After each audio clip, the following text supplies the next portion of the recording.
ನಮಸ್ಕಾರ.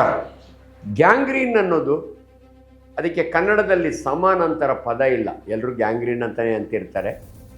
ಹಂಗಂದರೆ ಏನು, ಇದು ಯಾಕೆ ಇಂಪಾರ್ಟೆಂಟ್ ಅಂದರೆ, ಮೊನ್ನೆ ನಾನು ಮೀಡಿಯಾ ಒಳಗೆ ಒಬ್ಬರು ನಾಟಿ ವೈದ್ಯರು ನಾನು ಗ್ಯಾಂಗ್ರೀನ್ ಇದ್ದರೂ ಕೂಡ ವಾಸಿ ಮಾಡಿಬಿಡ್ತೀನಿ, ವೈದ್ಯರಾದರೆ ಸರ್ಜನ್ಗಳಾದರೆ ಕಾಲು ತೆಗಿಬೇಕು ಅಂತಾರೆ. ಅವ್ರು ಮಾತಾಡಿಸಿದ ಜನರುಗಳು ಕೂಡ ಅನೇಕರು ನನಗೆ ಕಾಲು ತೆಗಿಬೇಕು ಅಂತ ಹೇಳಿದರು, ಆದರೆ ಇಲ್ಲಿ ಬಂದೆ ನನಗೆ ವಾಸಿ ಆಯಿತು, ಸಂತೋಷ. ಹಂಗೇನನ್ನ ಆಗಂಗಿದ್ರೆ ನಿಜವಾಗ್ಲೂ ನಾನು ಮೆಡಿಕಲ್ ಕಾಲೇಜಿನ ಪ್ರೊಫೆಸರ್ ಆಗಿ ಗ್ಯಾಂಗ್ರೀನ್ ಬಗ್ಗೆ ಪಾಠ ಮಾಡೋದು ನಿಲ್ಲಿಸ್ಬಿಡ್ತೀನಿ, ಮೆಡಿಕಲ್ ಕಾಲೇಜನ್ನ ಮುಚ್ಚಬೇಕು ಅಂತ ಹೇಳ್ತೀನಿ ನಾನು. ಇದು ಸತ್ಯ. ಆದರೆ ಈ ಗ್ಯಾಂಗ್ರೀನ್ ಅಂದರೆ ಏನು, ಫಸ್ಟ್ ಆಫ್ ಆಲ್ ಜನಗಳಿಗೆ ಅರಿವು ಮೂಡಬೇಕು.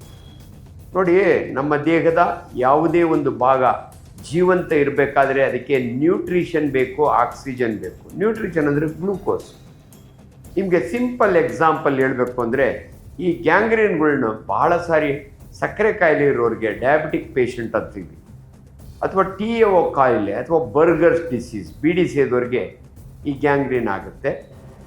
ನಾರ್ಮಲ್ ಪರ್ಸನ್ಗೂ ಕೂಡ ಅಪೆಂಡಿಕ್ಸ್ ಗ್ಯಾಂಗ್ರೀನ್ ಆಗಿತ್ತು ಅಂತ ನೀವು ಕೇಳಿರ್ತೀರಿ, ಅಥವಾ ಗಾಲ್ ಬ್ಲಾಡರ್ ಗ್ಯಾಂಗ್ರೀನ್ ಆಗಿ ಅದನ್ನು ಆಪರೇಷನ್ ಮಾಡಿದ್ರು ಅಂತ ಕೇಳಿರ್ತೀರಿ. ಗಾಲ್ ಬ್ಲಾಡರ್ ಗ್ಯಾಂಗ್ರೀನ್ ಆಗಿ ತೆಗೆದ್ರೆ, ಅಪೆಂಡಿಕ್ಸ್ ಗ್ಯಾಂಗ್ರೀನ್ ಆಗಿ ತೆಗೆದ್ರೆ ನಿಮ್ಗೇನು ಅದು ಗೊತ್ತಾಗಲ್ಲ. ಯಾಕಂದರೆ ಇಂಟರ್ನಲ್ ಆರ್ಗನ್ನು, ಅದಕ್ಕೆ ಆಲ್ಟರ್ನೇಟಿವ್ ಆರ್ಗನ್ನು ಇಲ್ಲ, ಬೇಕು ಇಲ್ಲ. ಅಪೆಂಡಿಕ್ಸು ಇರೋವರೆಗೂ ಇರುತ್ತೆ, ಇಮ್ಯುನಿಟಿ ಇರುತ್ತೆ ಅಂತ ಸುಮ್ಮನೆ ಅಪೆಂಡಿಕ್ಸ್ ತೆಗಿಬಾರ್ದು ಅಂತ ನಾವು ಹೇಳ್ತಾ ಇರ್ತೀವಿ. ಮೊದಲ ಕಾಲದಲ್ಲಿ ನಾನೇ ಹೆಂಗೆ MBBS ಡಾಕ್ಟ್ರ್ ಇದ್ದಾಗೆ ಅಬ್ಡಮನ್ ಓಪನ್ ಮಾಡಿ ಪೆಪ್ಟಿಕ್ ಅಲ್ಸರ್ ಅಂತ, ಅಲ್ಸರ್ ಇಲ್ಲ ಅಂದರೆ ಅಪೆಂಡಿಕ್ಸ್ ತೆಗೆದುಬಿಡ್ತೀವಿ ಅನ್ನೋರು. ಗಾಲ್ ಬ್ಲಾಡರ್ನ ಗ್ಯಾಂಗ್ರೀನ್ ಆದರೆ, ಸತ್ತೋಗಿದ್ರೆ, ಎಷ್ಟೋ ಸಾರಿ ನಾರ್ಮಲ್ ಗಾಲ್ ಬ್ಲಾಡರ್ನೇ ಅದರೊಳಗೆ ಕಲ್ಲುಗಳಿದ್ರೆ ಅದನ್ನು ತೆಗಿತೀವಿ, ಕೊಲೆಸಿಸ್ಟೆಕ್ಟಮಿ ಅಂತೀವಿ, ಅಪೆಂಡಿಸೆಕ್ಟಮಿ ಅಂತೀವಿ. ಆದರೆ ಒಬ್ಬ ಮನುಷ್ಯನ ಕಾಲು ತೆಗೆಯೋದು, ಕೈ ತೆಗೆಯೋದು, ಬೆಡ್ ತೆಗೆಯೋದು, ಇವೆಲ್ಲವೂ ಕೂಡ ಹೊರಗಡೆಯಿಂದ ಕಾಣೋವಂಥವು. ಸುಮ್ಮನೆ ಯಾರ್ದೋ ಕಾಲು ತೆಗಿಬಾರ್ದು, ತೆಗೆಯೋದು ಇಲ್ಲ. ನಾನು ಇದುವರೆಗೂ ಸಾಕಷ್ಟು ಸಾವಿರ ಆಪ್ರೇಷನ್ ಮಾಡಿದ್ದೀನಿ, 35,000 ಅಂತ ಯಾವಾಗಲೂ ಹೇಳ್ಕೊಂಡಿದ್ದೀನಿ. ಪಕ್ಕ ರೆಕಾರ್ಡ್ ಇಲ್ದಿರೋದ್ರಿಂದ ಸಾಕಷ್ಟು ಆಪ್ರೇಷನ್ ಅಂತ ಹೇಳ್ತೀನಿ. ಅದರೊಳಗೆ ನಮಗೆ ಬಹಳ ಬೇಸರ ಆಗುವಂಥ ಆಪ್ರೇಷನ್ ಅಂದರೆ ಆಂಪುಟೇಷನ್, ಅಂದರೆ ಕಾಲು ತೆಗೆಯೋದು, ಕೈ ತೆಗೆಯೋದು. ಇದನ್ನು ಯಾಕೆ ತೆಗಿತೀವಿ ಅಂದರೆ ಜೀವ ಉಳಿಸ್ಲಿಕ್ಕೋಸ್ಕರ ತೆಗೆಯುವಂಥ ಆಪ್ರೇಷನ್. ಇದುವರೆಗೂ ನಿಮಗೆ ಈ ಗ್ಯಾಂಗ್ರೀನ್ ಅಂದರೆ ಏನು ಅಂತ ಹೇಳಿಲ್ಲ. ಈಗ ಹೇಳ್ತೀನಿ ಕೇಳಿ. ನನ್ನ ಬೆರಳು ಪಿಂಕ್ ಇದೆ, ಜೀವಂತ ಇದೆ. ನನ್ನ ಬೆರಳಿಗೆ ಒಂದು ರಬ್ಬರ್ ಬ್ಯಾಂಡ್ ಹಾಕ್ಬಿಟ್ಟು ಬಿಟ್ಬಿಟ್ರೆ ಒಂದು 3 to 4 hours ಆದಮೇಲೆ ಇದು ಕಪ್ಪಗಾಗುತ್ತೆ, ಅಂದರೆ ಸತ್ತೋಗುತ್ತೆ. ಅದನ್ನೇ ನಾವು ಕನ್ನಡದಲ್ಲಿ, ಇಂಗ್ಲೀಷ್ನಲ್ಲಿ ಗ್ಯಾಂಗ್ರೀನ್ ಅಂತೀವಿ. ಯಾಕೆ ಸತ್ತೋಯ್ತು ಅಂದರೆ, ಇದಕ್ಕೆ 2 ರಕ್ತನಾಳ ಇದೆ, ಡಿಜಿಟಲ್ ವೆಸಲ್ ಅಂತೀವಿ ನಾವು. ಇದರ ಮುಖಾಂತರ ನಮ್ಮ ಹೃದಯ ಪಂಪ್ ಮಾಡಿದಾಗೆ ಆಕ್ಸಿಜನೇಟೆಡ್ ಬ್ಲಡ್ ಬರುತ್ತೆ ನನ್ನ ಬೆರಳಿಗೆ. ಆಕ್ಸಿಜನೇಟೆಡ್ ಬ್ಲಡ್ ಅಂದರೆ ಆ ಆರ್ಟೀರಿಯಲ್ ಬ್ಲಡ್ಡು, ಪ್ಯೂರ್ ಬ್ಲಡ್ ಅದು. ಅದರೊಳಗೆ ಆಕ್ಸಿಜನ್ನು ಮತ್ತು ಗ್ಲೂಕೋಸ್, ನಾವು ಉಂಡ ಆಹಾರದಲ್ಲಿರ್ತಕ್ಕಂಥ ಗ್ಲೂಕೋಸು ಜಠರದಿಂದ ರಕ್ತನಾಳಕ್ಕೆ ಅಬ್ಸಾರ್ಬ್ ಆಗಿರುತ್ತೆ. ನಾವು ಉಸಿರಾಟ, ಆ ಬ್ಲಡ್ಡು ಲಂಗ್ಸಿಗೆ ಬಂದಾಗೆ ಆಕ್ಸಿಜನ್ ಅದರೊಳಗೆ ಸೇರಿಕೊಳ್ಳುತ್ತೆ. ಈ ಆಕ್ಸಿಜನ್ನು ಮತ್ತು ಗ್ಲೂಕೋಸ್ನ ಎರಡೂ ಕೂಡ ಈ ರಕ್ತನಾಳ ಕ್ಯಾರಿ ಮಾಡ್ತಾ ಇರುತ್ತೆ. ಅದನ್ನೇನಾದರೂ ಬ್ಲಾಕ್ ಮಾಡಿದರೆ ಈ ಬೆರಳು ಸತ್ತೋಗುತ್ತೆ. ಅದನ್ನೇ ಗ್ಯಾಂಗ್ರೀನ್ ಅನ್ನೋದು ನಾವು. ಡಯಾಬಿಟಿಸ್ ಪೇಷಂಟ್ಗೆ ಈ ರಕ್ತನಾಳಗಳು, ಕಾಲಿನೊಳಗೂ ರಕ್ತನಾಳ ಇರುತ್ತೆ, ನಾವು ಆರ್ಟೀರಿಯಲ್ ಬ್ಲಾಕ್ ಅಂತೀವಿ. ನೋಡಿ, ನಿಮ್ಗೆ ತುಂಬ ಜನಕ್ಕೆ ಗೊತ್ತಿರುತ್ತೆ, ಕಾಲಿನೊಳಗೆ ನರ ಊದ್ಕೊಂಡಿದೆ ಅಂದ್ಕೊತೀರಿ. ನರ ಅಲ್ಲ, ಅದು ವೇಯ್ನ್, ಧಮನಿಗಳು ಅಂತಾರೆ ಕನ್ನಡದಲ್ಲಿ. ಡಿಆಕ್ಸಿಜನೇಟೆಡ್ ಬ್ಲಡ್ಡನ್ನು ವಾಪಸ್ಸು ಹಾರ್ಟಿಗೆ ತೊಗೊಂಬಂದು ಲಂಗ್ಸಿಗೆ ತೊಗೊಂಡೋಗಿ ಮತ್ತೆ ಆಕ್ಸಿಜನ್ ತೊಗೊಂಡು ಮತ್ತೆ ಆರ್ಟೀರಿಯಲ್ ಮುಖಾಂತರ ಕಾಲಿಗೆ ರಕ್ತ ಹರಿತಾ ಇರ್ತದೆ. ಸೊ ನ್ಯಾಚುರಲಿ ರಕ್ತ ಬರುತ್ತೆ, ರಕ್ತ ಹೋಗುತ್ತೆ. ಈ ಹರಿದು ಹೋಗೋ ರಕ್ತದಲ್ಲಿ ವಾಪಸ್ ಹೋಗೋ ರಕ್ತಕ್ಕಿಂತಲೂ ಅಲ್ಲಿಗೆ ಬರುವಂಥ ಆರ್ಟೀರಿಯಲ್ ಬ್ಲಡ್ ಭಾಳ ಇಂಪಾರ್ಟೆಂಟು.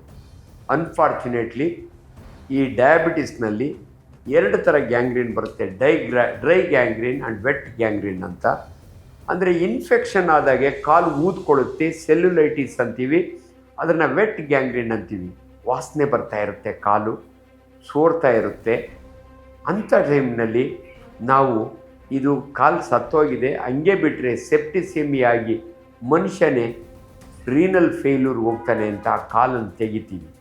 ಡ್ರೈ ಗ್ಯಾಂಗ್ರೀನ್ ಇದ್ದಾಗ ಲೈನ್ ಆಫ್ ಸೆಪ್ರೇಷನ್ ಅಂತ ಇರುತ್ತೆ. ಒಂದು ಬೆರಳೆ ಗ್ಯಾಂಗ್ರೀನ್ ಆಗಿರ್ಬೋದು ಅಥವಾ ಪಾದ ಗ್ಯಾಂಗ್ರೀನ್ ಆಗಿರ್ಬೋದು. ಅವಾಗ ಸೊ ಗ್ಯಾಂಗ್ರೀನ್ ಅಂದರೆ ನಿಮಗೆ ಈಸಿಲಿ ಅರ್ಥ ಆಗಬೇಕಂದ್ರೆ ಸತ್ತ ದೇಹದ ಭಾಗವನ್ನು ನಾವು ಗ್ಯಾಂಗ್ರೀನ್ ಅಂತೀವಿ.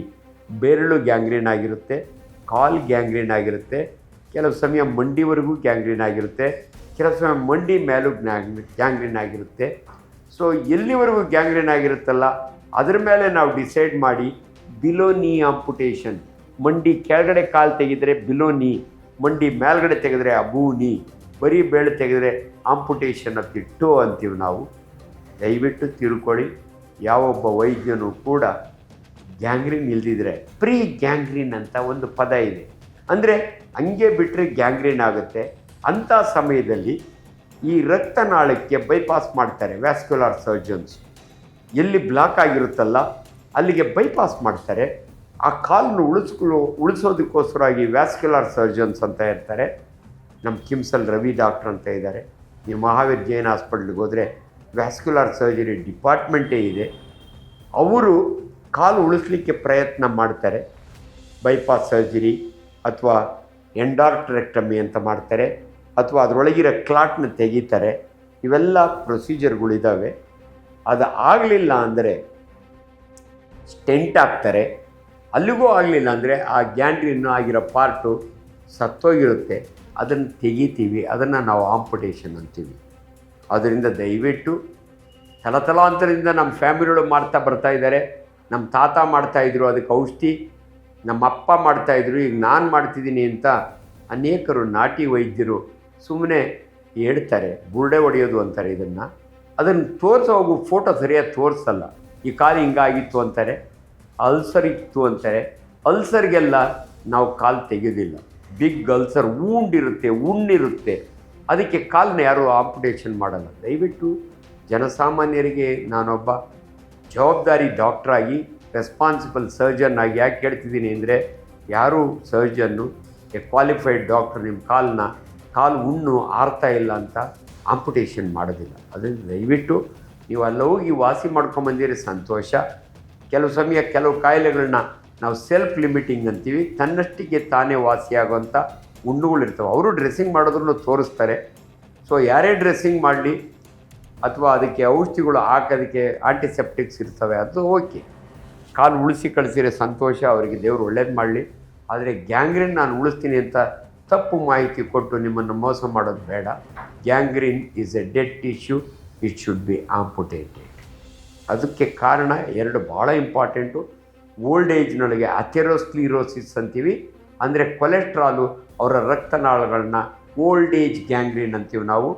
ಅಥವಾ ಸಕ್ಕರೆ ಕಾಯಿಲೆ ಇದ್ದವರಿಗೆ ಭಾಳ ಚಿಕ್ಕ ವಯಸ್ಸಿನಲ್ಲೇ ಕಾಲು ಗ್ಯಾಂಗ್ರೀನ್ ಆಗುತ್ತೆ. ಅದು ಬಿಟ್ಟರೆ ನಿಮಗೊಂದು ವಿಶೇಷ ವಿಚಾರ ಹೇಳ್ತೀನಿ. ಕೆಲವು ಬೀಡಿ ಸ್ಮೋಕರ್ಸ್ ಸಿಗರೇಟ್ ಸ್ಮೋಕರ್ಸ್ಗಲ್ಲ, ಪರ್ಟಿಕ್ಯುಲರ್ ಚನ್ನಪಟ್ಟಣ ರಾಮನಗರ ಕಡೆಯಿಂದ ನಮ್ಮ ಕಿಮ್ಸಿ ಭಾಳ ಜನ ಬರ್ತಾರೆ. ಅವ್ರು ಬೀಡಿ ಸೇದಿ ಕಾಲು ಗ್ಯಾಂಗ್ರೀನ್ ಆಗುತ್ತೆ. ಅದನ್ನು ನಾವು TAO ಕಾಯಿಲೆ, TAO ಥ್ರಾಂಬೋ ಆಂಜೈಟಿಸ್ ಆಬ್ಲಿಟ್ರಾನ್ಸ್ ಅಂತೀವಿ. ಬರ್ಗರ್ಸ್ ಕಾಯಿಲೆ ಅಂತಾರೆ ಅದನ್ನು. ಅದು ಒಬ್ಬ ಸರ್ಜನ್ ಹೆಸರು. ಸೊ ಇದರಲ್ಲಿ ಇನ್ಫ್ಯಾಕ್ಟ್ ನೀವು ಪೇಷಂಟ್ಗೆ ಹೇಳ್ತೀವಿ, ನೋಡಪ್ಪ ಎಡಗಡೆ ಕಾಲು ಗ್ಯಾಂಗ್ರೀನ್ ಆಗಿದೆ, ಕಾಲು ತೆಗಿತೀನಿ, ಆದರೆ ಮುಂದೆ ನಿನಗೆ ಬಲಗಾಲು ಆಗ್ಬೋದು, ಈಗಲೇ ಯೋಚನೆ ಮಾಡು. ಬೀಡಿ ಬೇಕು ಅಂದರೆ ಕಾಲು ಮರಿಬೇಕಾಗತ್ತೆ, ಕಾಲು ಬೇಕು ಅಂದರೆ ಬೀಡಿ ಮರಿಬೇಕು. ಅನ್ಫಾರ್ಚುನೇಟ್ಲಿ ನಮ್ಮ ಮಾತು ಕೇಳಿ ಊರಿಗೆ ಹೋಗ್ತಾನೆ, ಬೀಡಿ ಸೇದೋದನ್ನು ಬಿಡೋದಿಲ್ಲ, ಕಂಟಿನ್ಯೂ ಮಾಡ್ತಾನೆ. 1 ವರ್ಷಕ್ಕೆ ಬಲಗಡೆ ಕಾಲು ಎಡಗಡೆ ಕಾಲು ತೆಗೆದು ಕಳಿಸಿರ್ತೀನಿ, ಬಲಗಡೆ ಕಾಲು ಗ್ಯಾಂಗ್ರೀನ್ ಆಗಿರುತ್ತೆ. ಸೊ ಇಂಥ ಪೇಷಂಟ್ಗಳಿಗೆ ನಾವು ನೋಡಿರ್ತೀವಿ. ನಿಮ್ಗೆ ಆಶ್ಚರ್ಯ ಆಗ್ಬೋದು ಅಂದರೆ, ಒಂದು ಪೇಷಂಟು 2 ಕೈ 2 ಕಾಲು ತೆಗೆದಿದ್ದೀವಿ. ಇದು ಹಿಂದೂ ಪೇಪರ್ನಾಗ ಈ ಫೋಟೋ ಬಂದಿತ್ತು. ಅವನಲ್ಲಿಗೂ ಬೀಡಿ ಸೇರ್ತಾನೆ. ಹೆಂಗೆ ಸೇರ್ತಾನೆ ಅಂದರೆ, ಹೆಂಡ್ತಿಗೆ ಹೇಳ್ತಾನೆ ಬೀಡಿ ಹಿಡ್ಕೊಂತ, ಅವಳು ಇವನು ಬಾಯಿಗೆ ಬೀಡಿ ಹಿಡ್ಕೊತಾಳೆ. ಅಂದರೆ ಅಡಿಕ್ಷನ್ ಎಷ್ಟಿರುತ್ತೆ ಅಂದರೆ, ನಿಕೋಟಿನ್ ಅಡಿಕ್ಷನ್ನು ಇದ್ರ ಮೇಲೆ ನಿಮಗೆ ಗೊತ್ತಾಗುತ್ತೆ. ನಾವು ಎಷ್ಟೋ ಜನಕ್ಕೆ ಬೀಡಿ ಸಿಗರೇಟ್ ಸೇದೋದು ಬಿಡು ಅಂತೀವಿ, ಬಟ್ ಭಾಳ ಕಷ್ಟಪಡ್ತಾರೆ. ಕೆಲವರು ಮನಸ್ಸು ಮಾಡಿದರೆ ಬಿಡ್ಬೋದು, ಬಟ್ ಇಲ್ದಿರೆ ಆಗೋದಿಲ್ಲ. ಸೊ ಅಂಥ ಒಂದು ಫೋಟೋನೂ ಕೂಡ ನಾನು ನೋಡಿದ್ದೀನಿ. ಅದರಿಂದ ದಯವಿಟ್ಟು ಗ್ಯಾಂಗ್ರೀನ್ ಬಗ್ಗೆ ನಿಮಗೆ ಅರಿವು ಮೂಡಲಿ ಅಂತ ನಿಮಗೆ ಅರ್ಥ ಆಗುವ ರೀತಿಯಲ್ಲಿ ನಮ್ಮ ಸುಮನ್ ಟಿ ವಿಯಲ್ಲಿ, ನನಗೆ ಭಾಳ ಸಾರಿ ಸುಮನ್ ಟಿ ವಿಯಲ್ಲಿ ಈ ವಿಚಾರಗಳನ್ನ ಸರಳವಾಗಿ ಮಾತಾಡ್ತೀನಿ. ತುಂಬ ಜನ ಡಾಕ್ಟ್ರೇ ಸುಮನ್ ಟಿ ವಿಯಲ್ಲಿ ನಿಮ್ಮ ಮಾತು ಕೇಳಿದೆ ಅದಕ್ಕೆ ಬಂದೆ ಅಂತ ಹೇಳ್ತಾರೆ. ಅದಕ್ಕೋಸ್ಕರವಾಗಿ ದಯವಿಟ್ಟು ಇದನ್ನು ತಿಳ್ಕೊಳ್ಳಿ. Thank you.